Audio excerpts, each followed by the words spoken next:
காலம் பதில் சொல்லும். ஒரு காட்டில் வாத்து குடும்பம் ஒன்று இருந்தது. அதில் அம்மா வாத்து முட்டையிட்டு அடை காத்து குஞ்சு பொரித்தது.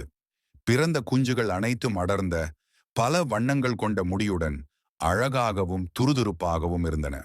ஆனால் அதில் ஒரு குஞ்சு மட்டும் மெலிந்த அழகும் அடர்த்தியும் இல்லாத முடியுடன் அசிங்கமாக இருந்தது. அதன் குரலும் மற்ற குஞ்சுகள் போல் இல்லாமல் வித்தியாசமாக ஒலித்தது. உடன் பிறந்த வாத்து குஞ்சுகளுக்கு இந்த அசிங்கமான வாத்து குஞ்சை கண்டாலே பிடிக்கவில்லை. ஒரு கட்டத்தில் அதன் தாய் வாத்தையே கூட அதை வெறுத்து ஒதுக்கிவிட்டு மற்ற குஞ்சுகளுடன் நீந்தியது. அசிங்கமான வாத்து குஞ்சு மிகவும் வேதனை அடைந்தது. நான் மட்டும் ஏன் இப்படி அவலட்சணமாக பிறந்தேன்? முட்டையிலேயே உடைஞ்சு இறந்து போயிருக்கலாமே என்று வேதனையுடன் பல நாட்கள் அழுது கதறியது. நாட்கள் ஓடின.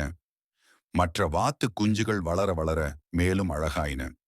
இதுவோ உயரமாகவும் மேலும் நிறமற்றும் காணப்பட்டது. தலையில் வேறு குச்சிகள் போல ஓரிரு கொண்டை முடிகள் வேறு வளர்ந்தது.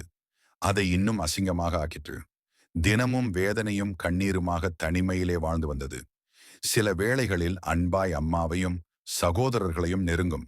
ஆனால் சில நொடிகளிலேயே அவை இதை கொத்தி விரட்டிவிடும். மேலும் சில நாட்கள் சென்றது. அசிங்கமாக இருந்த வாத்து குஞ்சின் நிறமற்ற முடிகள் பிரகாசிக்கும் பளிச்சென்ற வெண்மை நிறமானதாக மாற ஆரம்பித்தன.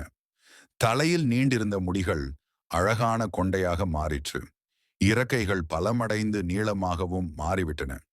இப்போது அந்த அசிங்கமான வாத்து குஞ்சு கண்கொள்ளா அழகுடன் காட்சியளித்தது.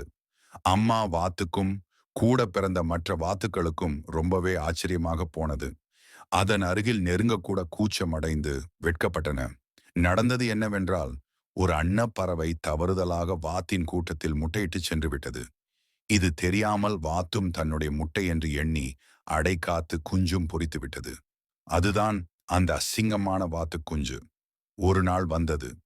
அசிங்கமான வாத்து குஞ்சாய் தோற்றமளித்த அன்னப்பறவையின் சிறகில் ஒரு உந்துதல் தோன்றியது. படபடவென்று சிறகை அடித்து மேலே எழும்பியது.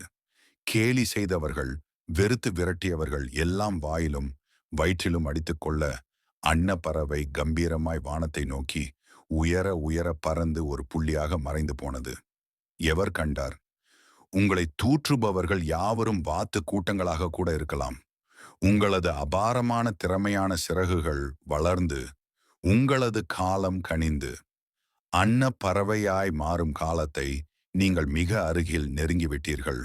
ஒவ்வொரு செயலுக்கும் கண்டிப்பாக ஏதேனும் ஒரு காரணம் இருக்கும். ஆகையினால் கவலை கொள்ளாதீர். அனைத்திற்கும் காலம் பதில் சொல்லும்.